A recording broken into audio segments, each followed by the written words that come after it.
It's the BP show, it's the BP show, it's the BP batting practice show with Joe and Thomas.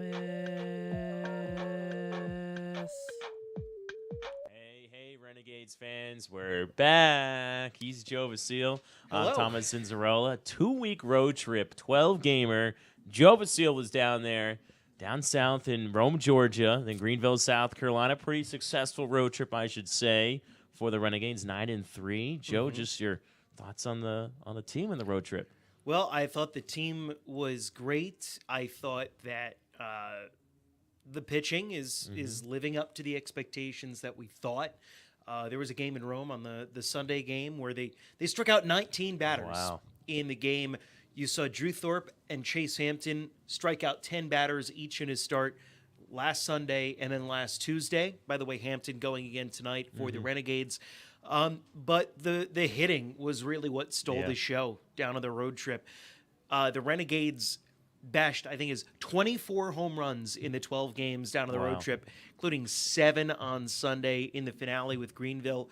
And it was a road trip that it wasn't just one guy doing it. Like, yes, Aaron Polensky played out of his mind last week, especially. I mean, he's got 5 home runs since I think his last 5 games. It's crazy how good he's been. But it's been everyone up and down the lineup contributing. I mean, even the guys down at the bottom. Marcos Cabrera has got a 5-game hitting streak right now. Anthony Garcia had a couple of really nice games at the plate, hit a huge home run down in Greenville. And Antonio Gomez, Rafael Flores, Ben Rice, the 3 catchers on the roster, all contributing offensively.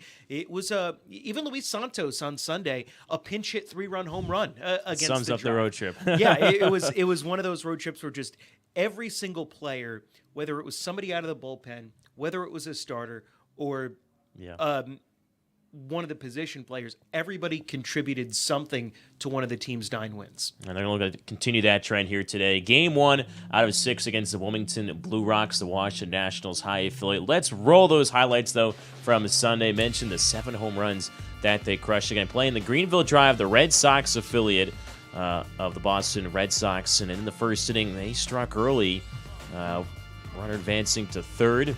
And you just mentioned Drew Thorpe and just how sharp he was. I think the best thing about it, though, was just how many pitches. I think only 81 pitches through 6 2/3 innings. Yeah, Thorpe was on a little bit of a deload on Sunday, but was so efficient at a couple of 6-pitch innings. And then Ben Cowles unloaded on this one for a home run, already his 3rd of this season for Hudson Valley. But spoiler alert, wouldn't be his last in the game. Wouldn't be the last for the Renegades in that inning. Alexander Vargas, 2 batters later going deep. Vargas also with 2 big home runs on Sunday for the Renegades, as it was 1-0 into the 5th inning. And that's what made Thorpe's start so much more impressive, is that most of the game was really close, but then in the 5th, the Renegades start to pull away and never really looked back.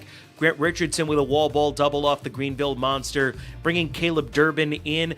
A little bit of a roll of the dice from Rob Benjamin, Renegades third base coach. By the way, happy birthday, Rob. It's his birthday today. Sending Durbin there, but it paid off. Rafael Flores and RBI single, Renegades up 5-0. Next inning, it's Cowles again, a carbon copy of what he just did, and the Gades really pulled away at that point. Now, we talk so much about, too, just Cowles and the 2 home runs hit the center field here at Hudson Valley, and it just seems like everything goes up the middle for him as well. And how cool was it to see that Greenville Monster as well? It was really cool. Went up there a couple of times. It's 30 feet high above the playing field, so it's not quite the full green monster that they have in Fenway, but really nice. By the way, just saw Denny Sanchez go back-to-back with Cowles. Here's Aaron Polensky going deep. Renegades hit 3 home runs in the 6th inning. The wind was blowing out to right field. That helped a couple of the home runs that the Renegades hit on Sunday. But as you can see, it was not just the wind. They were absolutely blasting off on Greenville pitching throughout the week. They scored 16 runs on Wednesday, 15 in this one on Sunday. It was a really impressive display of offense. Rafael Flores just doing what he's done all season long. Line drive into the right center field gap. He pulled a couple of balls in Greenville. We're starting to see some more of that pull side power for Flores. come through. But, man, Rafa has just been really good. And then this is Luis Santos coming in cold off the bench and into the Renegades bullpen. And look at how much the guys in the bullpen are loving that. Oh, my goodness. Everyone is just so happy out there for him. Yeah, there's Danny Watson, 7 strikeouts in the final 2 1/3 innings. That's a career high for him as well, those 7 punch-outs at 5 last year in his really first full minor league season. And that was the ball game pretty much there. There's one last gas, another home run. We had to show all 7, of course. Why would you not? Yeah, why would you not? There's the one I was looking for. Watson strikes out, end the game, 15-2 winners. They went 4 out of 6, which they win both the series on the road. Just an impressive showing as well. 7 home runs on Sunday, 8 starters with hits, 5 multi-hit games, and just really good. Yeah, and not only that, with Santos coming in as a pinch hitter, 9 out of the 10 batters in the lineup scored a run, got a hit, and 8 out of the 10 drove in a run. Wow. I mean, Impressive. like I said, it was a road trip where everyone contributed, and Sunday was really the encapsulation of that. You mentioned the 7 strikeouts for Danny Watson in 2 1/3 innings. That means every out he recorded was via this strikeout. I went back and looked today. 14 straight outs for Danny Watson via strikeouts. Wow. It's That's been one of those impeccable. runs Wow. for him. Yeah. And, he's not the hardest thrower that the Renegades have out of the bullpen, but just being so effective. He's got a really funky delivery, a lot of movement on his pitches, and having a lot of success on the road trip. Well, that stat is brought to you by the Renegades Center Research Bureau, a.k.a. Joe Vasile, right there. Let's take a look towards tonight's pitching matchup, though, and which it is Chase Hampton against Chance Humph, and you got to see Hampton as well in that last start against Greenville. What did you take away from his last start? I thought that Hampton really showed a lot in his last start against Greenville. Seeing some of his highlights from the one start that he's made here at Heritage Financial Park against Aberdeen, that was his first professional start. Against Greenville, he gave up 4 runs in the first inning, including a home run, but then bounced back after that and went 4 2/3 innings, struck out 10, and just did a really nice job. And what I came away the most impressed with in that outing for Hampton was the way that he came back after the rough start. Like a lot of pitchers, especially young pitchers, might give up 4 runs in the first inning and see that snowball on him. He kept a level head about him, got himself righted, and nearly was able to complete 5 innings. He got to his pitch count. That's the only reason why he didn't complete 5. And would have had himself in line for a victory if he would have been able to do that. But it was a really strong start from him, and really excited to see what he's going to be able to build on that today. We saw Drew Thorpe strike out 10 against Rome. He came back and had a really good follow-up start. Looking to see, hopefully, more of the same from Hampton tonight. Yeah, it has been the swing and miss stuff that this pitching staff has had. From what I remember, I think that's the 4th highest strikeout outside of AAA, of course, because they started a few games earlier. They don't count exactly. We don't believe that. Top 4 outside of that. Chattanooga is on just a tear right now in terms of strikeouts. AA of the Reds in the Southern League. But they're in Chattanooga. Yeah, that doesn't count. That's not a real place. That's just made up. It sounds funny. Well, they got the new baseballs actually in the Southern League. The okay. ones. You know what? So, hey, we're so that's how we get rid of that. We move up a spot. They've got now. fake baseballs. I think we're 3rd actually. They're in a made-up city. We're number 2 now. Perfect. We're number 2. Okay, there we go. Perfect. Oh, my goodness. By the way, we are indoors right now. It was raining when we were setting things up. In case anyone's watching this live and wondering, like, hey, why aren't you guys doing that? Yeah, we want to see the field. It's not raining right now. So if you're like, oh, it's raining, I'm not going to come tonight, you're wrong. It's not raining. You should come tonight because it's not raining. And we're going to play baseball at 6:05. Yeah, do you want to know why we should come out to the ballpark as well? Why? What's Teacher Appreciation Night? Oh, So I appreciate teachers. I appreciate them. Family of teachers as well. My brother's a teacher. My mom worked in the school system. My grandfather was superintendent in New Jersey. And then my grandma was also an English and French teacher. So I didn't follow that, obviously. I'm the broadcaster in the family. So it's the I black couldn't sheep. follow. No, a lot of I went to a college that is very well known for being a good teachers college. So a lot of my friends have All gone into teachers. the education profession. You're appreciating them tonight, then. I and honor appreciate them. I don't appreciate my ex-girlfriend, who's also a teacher. Oh but- boy, we'll bring I it know. up. I appreciate her efforts as a teacher, but no, no. Things are good. I very much appreciate teachers. Oh, that's good. Good to hear. It's also T-shirt Tuesday, so first 1,000 fans. So if you're watching at home, you want a T-shirt. hot dog shirt. It's a hot dog shirt. I believe you can check that out on our social media. They believe they did post about it, Yes. so it is out there. You can take a look at the T-shirt. Like, I want a hot dog shirt added to my arsenal. I do. I've already feel got free. the first one. Yeah. Yeah. And now you know it's like a We're gonna set. You stack gotta them up. collect Yeah, them all. They're it's like a Pokemon card collectors. cards. Yeah, exactly, exactly. Gotta catch It's them like all. baseball cards, for sure. Well, in honor of Teacher Appreciation Night as well, it's time Okay. for a game, Joe. All right, cool. What do we One of got? maybe one of your favorites is I watched a little bit growing up. It's Are You Smarter Than a Fifth Grader? All Joe right. Vasile edition. Oh, if you Distance. ever. Okay. So we got 10 questions. All right. So first question: what is the largest U.S. state by landmass? The largest U.S. state by landmass. Alaska. That's correct. Joe's 1 for 1. There it is. So there's a little representation of the map. Figure out how to give it. See Alaska. You think it would have to be maybe Texas would be the only other one you had. That's right. So You don't mess with Alaska. It's like they yeah, say. don't mess with Texas. Don't mess with Alaska and the moose as well. I don't want to hit a moose or anything like that Well. up there. Sorry, folks. Moosehead Park's closed. Okay. Second one. What planet is nicknamed the Red Planet? The red planet. Russia. No.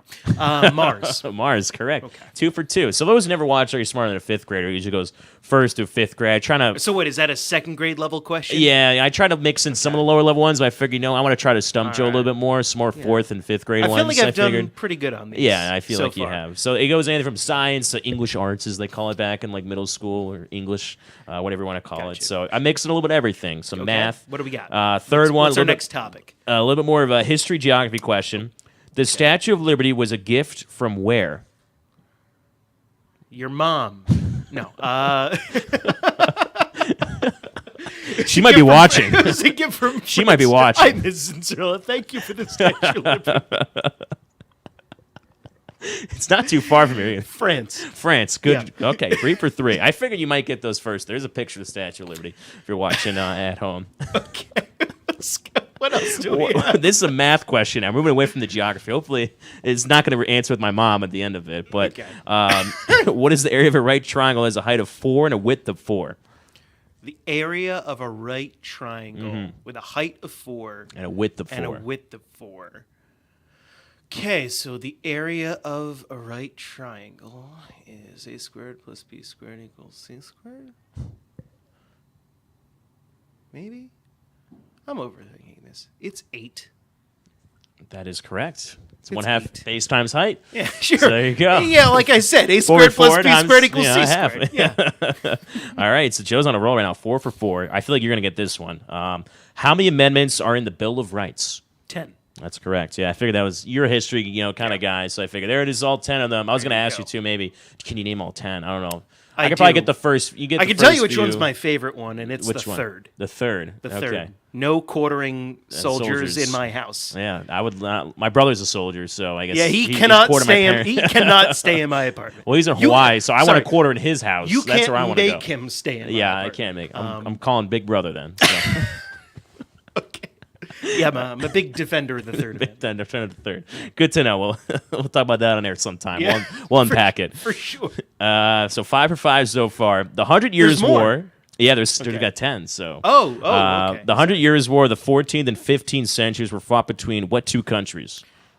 France and England. That's correct. That was maybe one I figured. I don't know how that was a fifth grade. I feel like I learned that in like AP Euro. Well, that was like Joan of Arc. Yeah. Like she was in that, and I know she was like There's France. just a picture I found. And like, who was France always fighting? Exactly. England. That's what I said. It was either So. three countries: Spain, France, or England, and right. Russia. Maybe if they were fighting someone out there on that Well, side of that. You know, but they were they're out there. doing other They're still things out at there, that but point. Yeah, they've decided to fight someone else. I feel like you're gonna get the rest of these. But who is the creator of the classic book characters Tom Sawyer and Huckleberry Finn?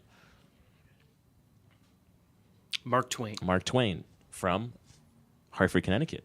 Is he really? Yeah, he is. Wow. So that's where I grew up. I grew up in West Hartford. So He was a town- big Yard city- Goats guy. Yeah, he's a Yard Goats fan if he was still alive. There he is, Mark Twain. Oh, look at that. Okay, Oh, so better mustache. He's also got a nice pipe, too. Mark Twain or Aaron Polensky?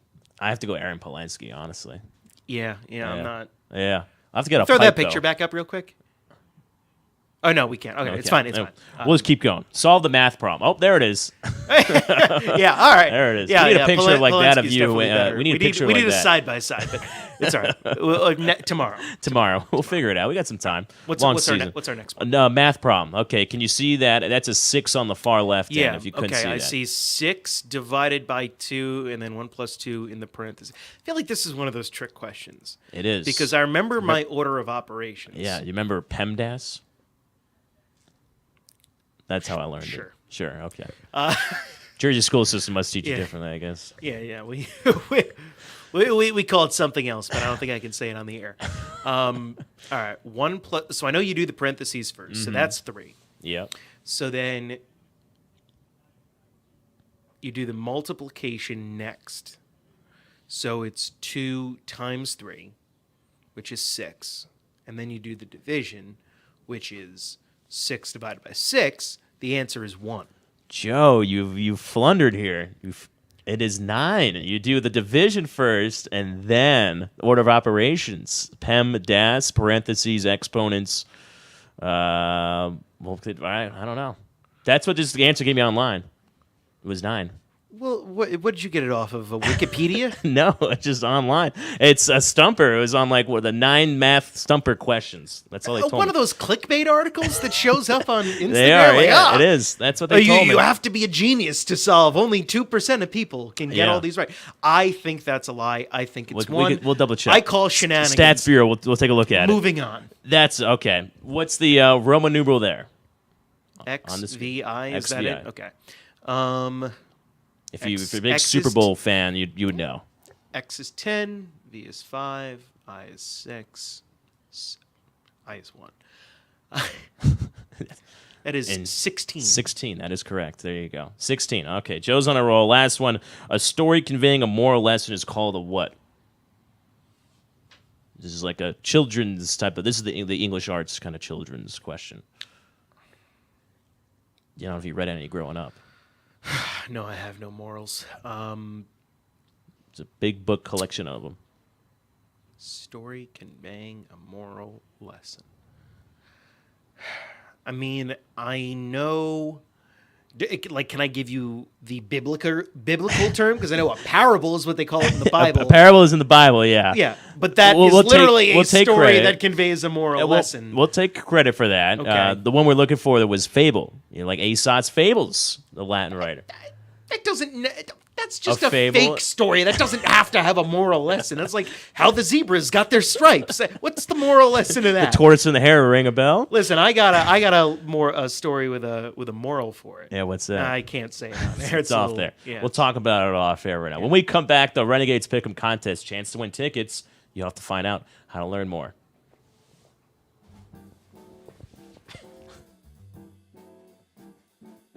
Hello, I'm Chef Brandon Walker. I own Essie's Restaurant here in Poughkeepsie, New York. I opened up my restaurant 6 years ago. We've been here 6 years now. Our food is American with global influences. My culture, where I come from, my family's from the Caribbean and the American South, so we have those influences in our menu as well. I wanted to create an environment where people can get unique dishes and unique things. I like to use a global approach to food. I feel like American cuisine, that's what it is. It's a melting pot of flavors and cultures. So we change our menu seasonally, and we like to reflect the seasons and use local farmers when available to create great comfort, fun food, done elegantly.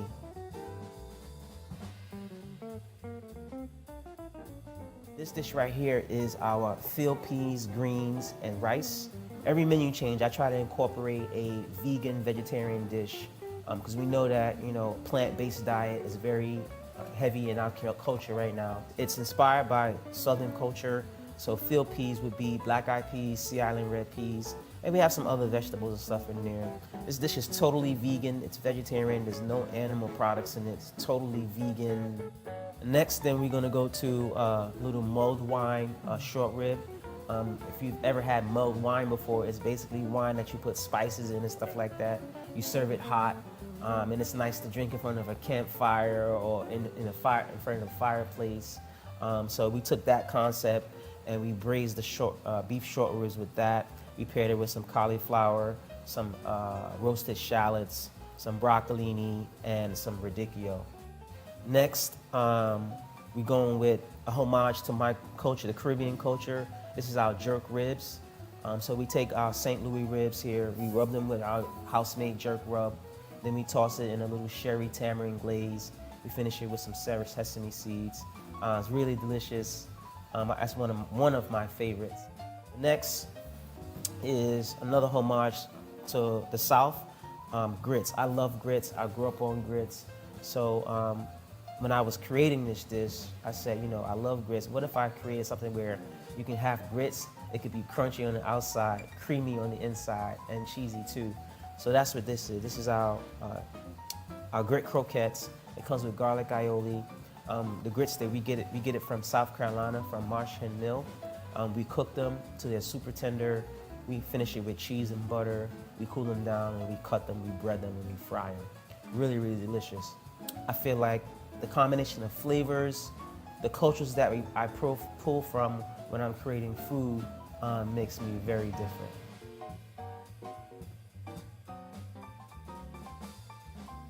The inspiration came from the women in my family. So my grandmother's name is Essie.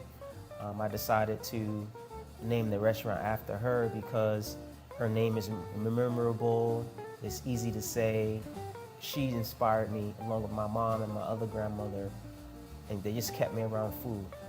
Growing up, I was always in the kitchen with my mom, cooking with her.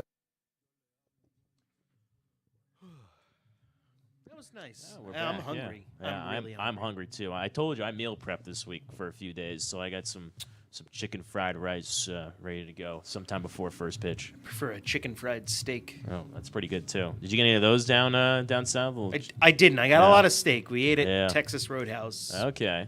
Any Brazilian good amount. steakhouses? Because that's always a big baseball thing. No, but You there get was the meat sweats later though. There was an upscale steakhouse Yeah. right across the parking lot from our hotel in Greenville, That's nice. and that did get a little business From the Renegades. from some of us. Yeah. On Sunday. It was. But what'd you get for the sides though? I just got a baked potato. Actually, I didn't even get a steak there. I got a veal chop. Oh, as, veal as chop. the good Italian boy that I am, I decided, let me get the veal chop. Veal. A couple So weeks I though, did it is that. Italian Heritage Night, so we got to think some of that to do for the BP show. It's always Italian Well, Heritage it Night is, on yeah. the BP Then we show could, when it's some, you and me. some desserts or something like that. Get a couple cannolis, have a cannoli on there. Something like. We'll think about it. We got time. Sounds good. Good. But again, BP Show, Joe Vasile. I'm Thomas Cinzarella. Renegades Pick'em Contest, a chance to win tickets. If you stuck with us for this long, well, you want to know how you can win tickets? You got to How beat do you? us. So how it works is the point system. You pick position players. You pick 3 of them. Joe and I each pick 3 for the series. You can change them game by game, so you get a little bit of an edge. You just got to comment in the Facebook section. So if you're watching this live or right before first pitch, just log on to Facebook, put your 3 players in the comment section, and we'll let you know how it goes. We haven't had a winner since opening night. Yeah, you guys have really been slacking. That's all I can say. Is people need to pick better. Be better. Be better. Be better. That's my one saying. There's the scoring. That's the kind of thing that might get you thrown out of a game. Yeah. No. Say that to the wrong Then Omni umpire. kicked off the BP show, so You're out of it'll here. be Joe Vasile and somebody else. It'll be Rascal. Rascal wouldn't say much then, though. No, but- he won't. So Joe beat me I won the first series. Joe beat me 180 to 131. He had the big first Tuesday night. He did. So we're even. That's a wash. We're not. Month of April, nobody won. So looking for a strong month of May, which you got 3 home series. So really, I think that's a chance for a 2-1 kind of advantage. So someone's going to win this month, right. from what I believe. Someone will what win, I've read. some will lose. Some will lose. Just don't whine about it. Again, so if I beat Joe in this month, he owes me a steak dinner. We're not going to the high-class one in Greenville, I don't think. Maybe just... No, we're going to fly down to Greenville. You know, that'll be part of it, yeah. We'll go sit on the Greenville Monster and enjoy a steak dinner. Delicious. So because I lost, I get to pick first this time. So again, I'll pick my... Fine, if that's how you want to do it. My 3 players. I'm going to go with... All right. Who's your 1-1? It's tough because now like the whole lineup's hitting, so I really like could go 7 different ways here, I feel like. But I'm just going to go with O'Reliable and Spencer Jones. So... A fine choice. Fine choice. Fine choice 1-1. It's like a fine aged red wine. Sure. A Merlot or A Merlot. Cabernet. Cabernet. I don't know. I don't know. It's a good one, but I don't know much. I got a about list if wine. you wanted to visual. No, listen, I wrote the list. Oh, that's true. I read the list, so that's why I'm a reader. Sorry. So my first round, number 2 overall pick in this draft is going to be Alexander Vargas. Wow, very good one. The 2 home runs on Sunday, last 5 games. 4 home runs on the road trip in total. Wow. Mm-hmm. Really nice trip, swinging a hot bat, playing some good ball. That's good. That's good. That's good. This is where it kind of gets a little hairy now, I guess, for where you want to go. Again. Yeah. I believe I could fly. that I am going to use for my next pick, I'm going to take the hottest hitter on planet Earth. Mm-hmm. Aaron Polanski. Okay, there it is. I like it. No one in minor league or major league baseball has a higher OPS since last Tuesday Than Aaron than Polanski. Aaron Polanski. Yeah. It's, I don't know. it's We got to have what he's having for breakfast or something. I got it. Pre-game snack. Yeah, couple he's protein bars, maybe a steak locked- dinner. locked. I don't know. Steak dinner for breakfast? No, like before the game, you know, in the clubhouse, they got a steak order down there. Steak dinner for breakfast would be bold, but hey, if you need your protein, then that's where you go. It's certainly a choice. My next 2 players, I'm gonna go with Rafael Flores and Ben Rice. So those are my 3: Jones, catchers, Rice, and Flores. Yeah. Well, Rice plays a little Interesting. first. We'll give him some credit. A little first baseman as well. All right, so now I gotta come up with Yeah, one more. my last player. I've gone Vargas. I've gone Polanski. Who to go with for my last pick? There's the list. I'm between 2 players. Mhm. I'm between Grant Richardson Yeah. and Spencer Henson and Caleb Durbin. So really, So it's between 3 yeah. players. I was thinking about adding Durbin to my team, but I think you had Durbin a lot of the 2 series I as did. well. Yeah. I did. I so think- he's okay. Team Vasile. I think I'm going to go Durbin because I Wow. need the stolen bases. 3 times the charm. Yeah. The League stolen leader at bases. 14, by the way. Hint, hint.